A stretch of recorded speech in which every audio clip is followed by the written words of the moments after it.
الذين آمنوا وتطمئن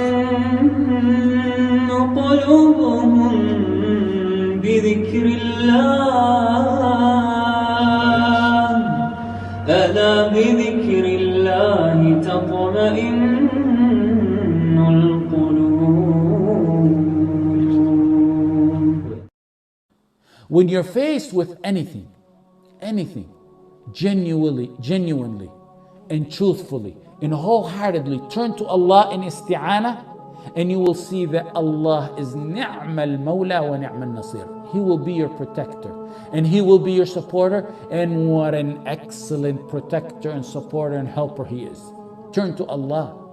Turn to Allah sincerely in your matters, from the beginning of your matters to the end, from the start of your matters to the end. What I mean by that is, don't go seeking every single means and remedy. Then when you hit a dead end and everything, then you go turn to Allah. Allah will then accept you, of course.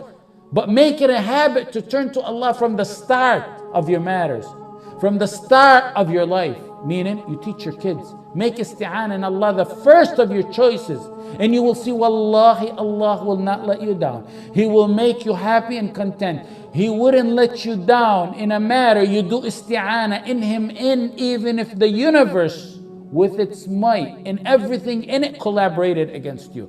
That's only when you do the proper isti'anah in Him, the tawheed, having the pure tawheed in your isti'anah. That's why we learned isti'anah, and that's why we learned the conditions of isti'anah.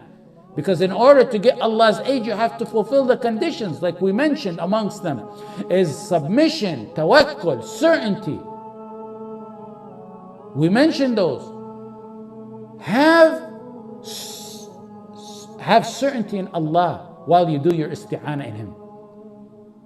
Didn't we say the worships of the heart, some of them are intertwined with each other? Like Ibn al-Qayyim rahimahullah said, work on perfecting the conditions of your isti'anah. That's what we want to achieve. If you know a king somewhere, a wealthy, powerful king, and he promised to protect you, or you know some billionaire who was generous to you, anything you wanted, you just go and he'll fund you. Would you ever be scared over your security or your salary or your job? It's the king, وَلِلَّهِ الْمَثَلُ الْأَعْلَى. It's the king of all kings. And it's the one who owns the treasures of the heavens and the earth. When you say ista'antu billah, don't say it on the tip of your tongue, just something coming out of your tongue. Say it wholeheartedly and believe in it in full confidence in the one who you're seeking aid from, and you will see the results. If Allah aids you, rest assured, you've been truly aided.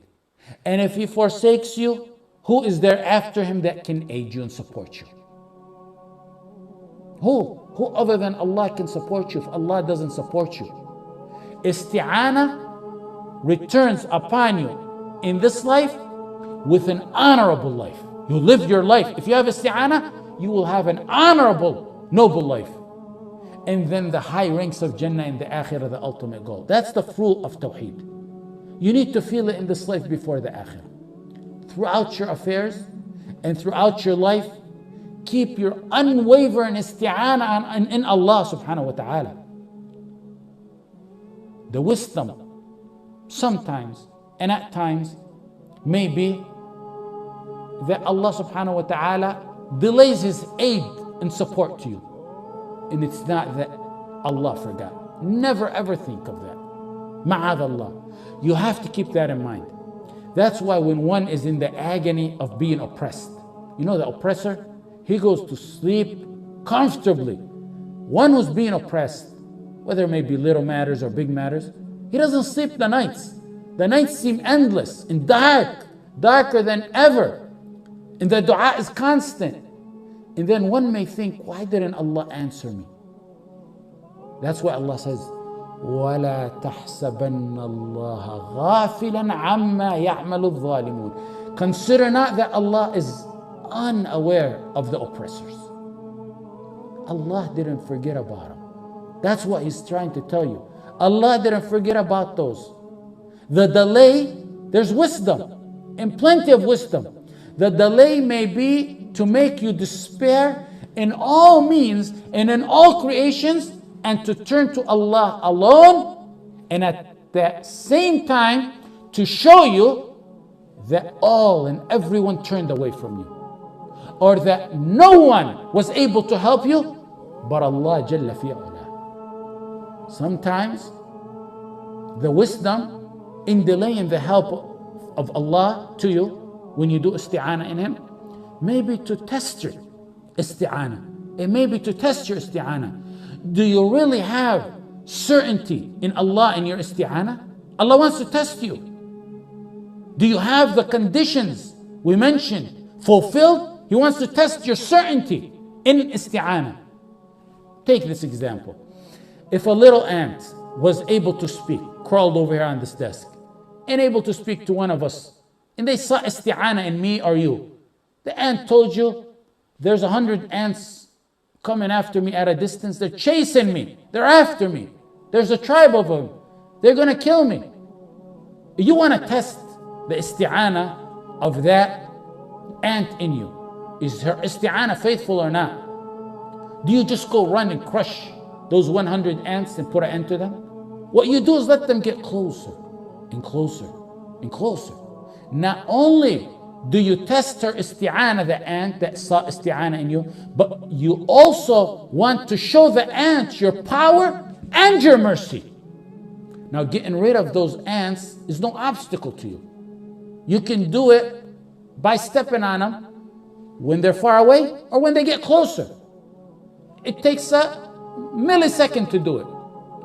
But if those ants got real close, right in front of that ant that sought help in you, and then you stepped and killed them and eliminated them, it reflects on that one ant. You showed that ant your ability. You showed that ant your power. You showed that ant how merciful you were with her. You showed her how you fulfilled your promise. وَلِلَّهِ الْمَثَلُ الْأَعْلَى. Allah has the supreme examples. Allah tests you to relieve you. Allah tests you to relieve you. Allah tests you to be merciful and compassionate over you. He lets matters get closer and closer and closer to you.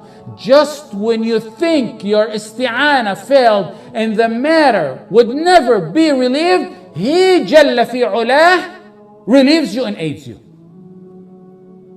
It happened to the messengers. When they saw help from Allah, the last verse in Surah Yusuf, what does it say? The messengers saw isti'ana in Allah. حتى إذا استيأس الرسل وظنوا أنهم قد كذبوا جاءهم نصرنا. They were reprived until when? Until when the messengers gave up hope. They gave up hope. And then they thought they were denied. They were actually, some scholars say that they were sure they were denied. It was the end. They hit the dead end. What happened then? They were denied. They hit the dead end. Then comes to them our help. The help and aid and support for those messengers who saw isti'ana came when? Pay attention to those details when you read the Quran. It came when they gave up hope and they thought they were denied. Who was it were denied until the last moment? Me and you? It was the messengers of Allah subhanahu wa ta'ala, the best of all creations. Ibrahim alayhi salam, his beloved messenger, the Khalil of Allah, and one of the special 5 messengers, Ulul Azm. Couldn't Allah have saved Khalilullah? Couldn't Allah have saved Khalilullah as soon as they began to light the matches to burn him, or even before that? They turned on the fire. He let them go. He let it get closer. They come closer to Ibrahim alayhi salam. He let them get closer. They shackled Khalilullah. He let them restrain him. Ibrahim alayhi salam is isti'ana, and his iman and his tawakkul is unwavering. They put him in a cannon to shoot him over. He let them get closer. His isti'ana was firm throughout all that. Couldn't Allah subhanahu wa ta'ala have saved him before any one of those steps? What about right before they shot him to the fire? Allah subhanahu wa ta'ala let Khalilullah alayhi salatu wasalam go all the way to land inside the fire. He tests and he delays his help and support, his aun to you, to show you his power, to show you his mercy, to show you his love.